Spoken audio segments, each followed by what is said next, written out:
in-depth, investigative. This is KXAN News at Noon.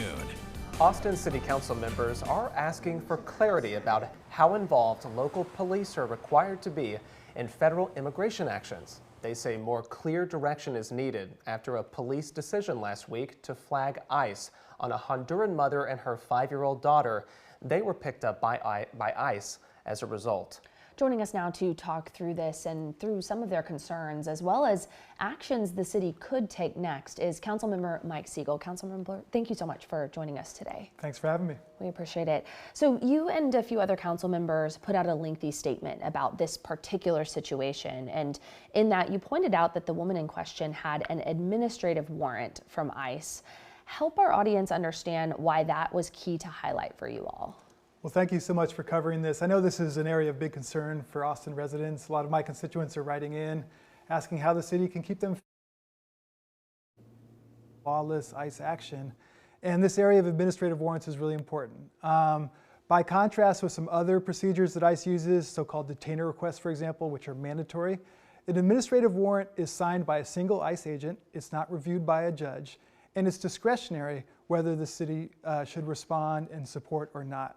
And that's something we really want to clarify in our policies to make sure that Austin police officers are aware this is a discretionary decision they can make, and also to make sure that command staff are carefully allocating our police resources, right? Because responding to a civil immigration concern may not be as important as some serious crimes that we want our police to solve. Yeah, we also want to note that Austin Police Chief Lisa Davis wrote in a memo this week that these administrative warrants, as you just explained, look very similar to criminal warrants whenever they're going to a call and pulling that up in their own system. She's promising to update the policy now so that officers handle things a little bit more differently, but is it your understanding that that confusion led to what happened? It's definitely possible. I mean, I think in general our police officers want to uphold the law and respect other law enforcement agencies. The Trump administration last year made a change with how these things show up on the dashboard, so to speak, in police vehicles. And so these administrative warrants didn't used to show up, but now they do. And they even have some misleading language about how they show up that makes them seem compulsory. So we want to make sure that officers are educated that these are not the same thing as detainer requests where the sheriff must comply, that we can make a decision as a city about the resources we have available and the highest priority public safety needs and should respond accordingly. We want to note for our audience the law in question that relates to how officers or city officials respond to something like federal immigration enforcement is Senate Bill 4. Our audience might know it as the Anti-Sanctuary City Law. It went into effect in Texas in 2017. We know that prohibits policies that restrict communication or reasonable cooperation with ICE, those federal authorities. The police chief said the city could face harsh financial penalties from the state if they're not complying with that law. What's your response to that concern, and how do our local officials and police navigate this, what really must feel a bit like a tightrope with SB 4 here? Absolutely, and I have a lot of knowledge of this because I was a city attorney when this law was passed, and I was a part of the effort to sue the state to undo the law. And the judge did strike down some portions but upheld others. And so we must cooperate with immigration enforcement. That's clear.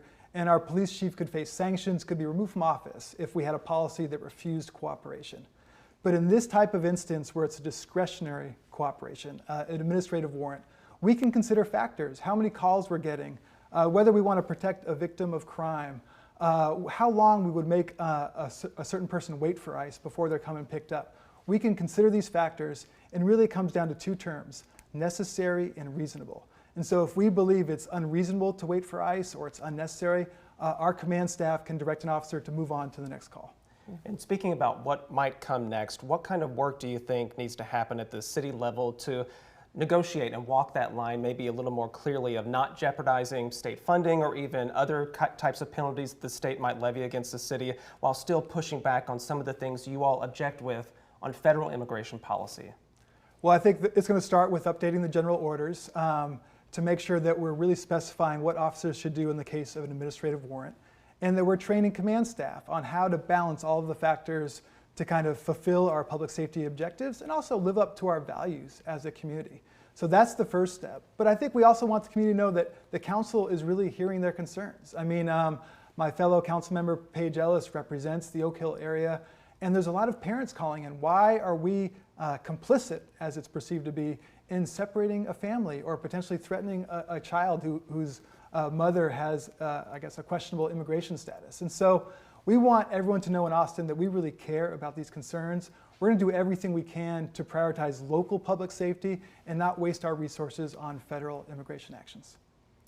I have one more question for you. You mentioned training for officers, because I'm struck by, as you're describing, these situations are, every single one may be different, and our officers on the streets are kind of having to use discernment. So even if those general orders are updated, what kind of training, or would there be potential changes in training that council would push for in the Austin Police Department? Yes, there absolutely needs to be. So everyone needs to understand these different nuances of immigration law, which is not usually what a police officer is trained upon, right?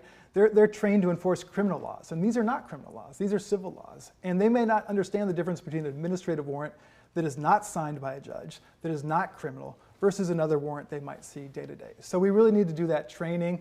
And we really need to figure out what resources we have to even assist ICE with these discretionary asks. Because what I hear from Chief Davis is that there's 101 higher priority public safety needs that she wants our officers to respond to, and I really want to support that direction.